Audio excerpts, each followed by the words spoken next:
বাবা, তুই আবার কবে থেকে জনগণের সুবিধা অসুবিধা নিয়ে ভাবিস? আমি যা করি, রাজনীতি করি, যাই করি জনগণের সুবিধার জন্যই করি। তাই নাকি? জি তাই। অবশ্য সবকিছু জনগণের জন্য করলেও এখানে আসছি মার জন্য। মহিলা এমন ভাবে ধরছে আমি আর না করতে পারি। আমারও সেম অবস্থা। আমি দেখা করতে রাজি না হলে উনি যেখানে মন চায় সেখানে চলে যাওয়ার থ্রেট দিস। খালাম্মা আছে কেমন? ভালো? আমার টেনশন তোকে বাদ দিলে ভালোই আছে। তোকে নিয়ে আবার কিসের টেনশন? মেয়ে মানুষ, দিনরাত বাসার বাইরে ঘুরি। ঠিকই তো বলছে, মেয়ে মানুষ, তুই থাকবি ঘরে আর আমি ফাইজলামি করতেছি। দেখ তুই মেয়ে হয়েও রাজনীতি করছিস, মানুষের বিপদে আপদে আগায় যাস, কয়জন পারে সেটা বল? আমি এটা খুবই অ্যাপ্রিসিয়েট করি। সবার তো এই ক্যালিবার থাকে না। সিরিয়াসলি তুই আমার প্রশংসা করতেছস? আমি প্রশংসাও করতেছি না, নিন্দাও করতেছি না, যা সত্য তাই বলতেছি। খুবই অনুপ্রাণিত। এত ঢং করতে পারিস সেটা তো আমি জানতাম না। তুই যে এত কথা বলতে পারস সেটাই তো জানতাম না। আমি তো এতদিন তোর মুখে শুধু শুনতাম হাম্বা হাম্বা। শোন, কথা শুনতে গেলে না সুন্দর কান থাকতে হয়, শুধু সুন্দর মুখ থাকলেই হয় না। আমি খুব সুন্দর?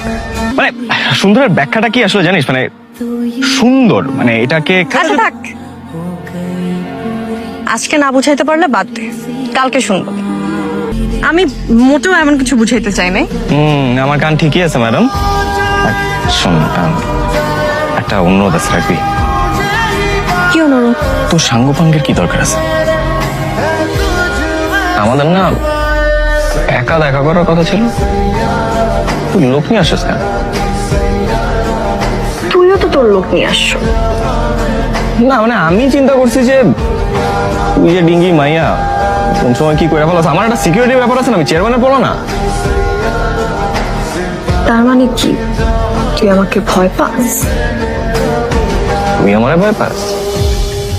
না, আমিও তো মেয়ে মানুষ, আমার একটা সিকিউরিটির ব্যাপার আছে না। তার মানে কি বাসর রাতেও কি সিকিউরিটি নিয়ে আসবি? আসরা মানে কি তুই অলরেডি সবকিছু প্ল্যান করে ফেলছস? না না মানে আমি দেখ, আমি কিন্তু এখনো রাজি হই নাই।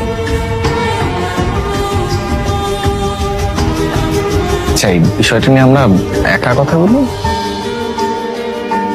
হ্যাঁ, তুই বল তোর লোককে যেতে। তুই আগে বল, আমি তো বলতেছি।